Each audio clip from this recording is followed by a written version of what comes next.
Assalamualaikum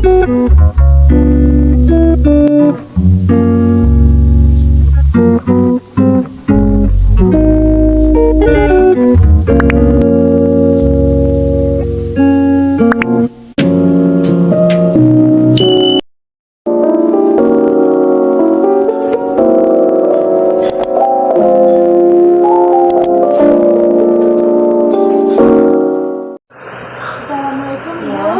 Perkenalkan saya Bida Nisa. Sebelumnya saya ingin mendapatkan informasi terlebih dahulu ya. Boleh saya tahu dengan Ibu siapa? Karena Umurnya berapa? 43 tahun, Dan pendidikan terakhirnya apa ya? SMA Sama alamatnya di mana? di Geraha Cikarang. Baik, saya sudah mendapat informasi Ibu. Tujuan Ibu datang ke sini untuk apa ya? Ini untuk itu mau menanyakan tentang KB yang darurat, yang modern, terus KB yang alami Iya. ya. Oke Bu, baik. Kalau begitu saya mulai ya konselingnya. Jadi kita bahas KB darurat terlebih dahulu. KB darurat itu kontrasepsi yang dapat mencegah kehamilan. Dia digunakan sebelum atau setelah berhubungan seks ya Bu ya. Nah di sini ada kelebihan dan kekurangannya Ibu. Kelebihannya dapat efektif 97% jika digunakan secara benar.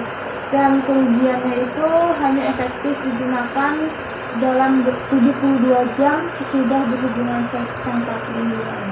Kemudian dapat menyebabkan mual, muntah, dan nyeri payudara.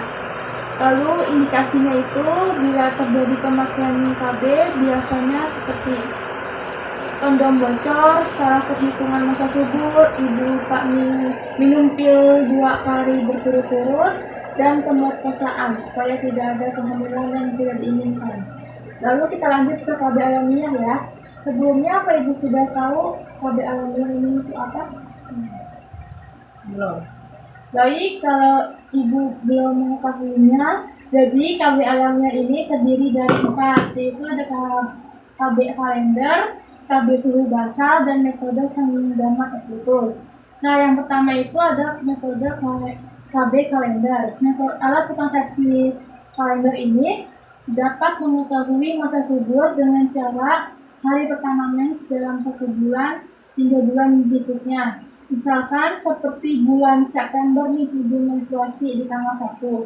Lalu di bulan Agustus tanggal 2, nah jarak yang waktu bulan September ke Agustus itu kan 32 hari.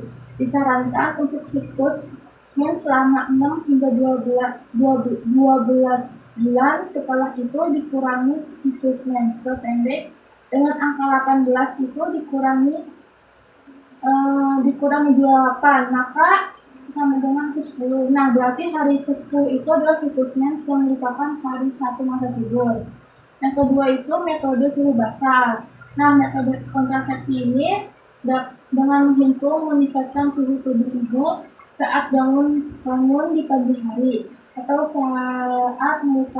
saat sesudah melakukan hubungan seks. Nah, ketika ovulasi, ibu mengalami suhu tubuh hingga 0,5 derajat Celcius. Misalkan mens hari pertama itu 30 derajat Celcius, dan hari keduanya mengalami peningkatan dengan suhunya 37,1 derajat Celcius.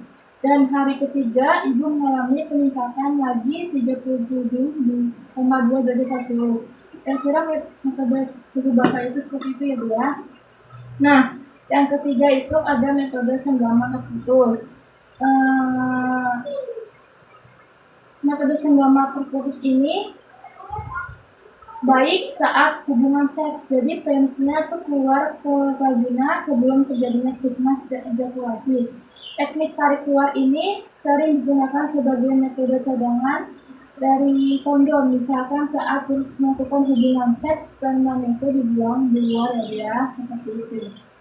Yang terakhir ada metode laser cervix. Metode ini yaitu mengamati kualitas laser cervix setiap hari pada masa subur yang ditandai dengan lendirnya jernih, encer, dan licin. Sedangkan kontrasepsi modern terbagi menjadi beberapa jenis, yaitu ada KB suntik, pil, KB, IUD atau bisa disebut dengan spiral, implan dan MOW dan MOP.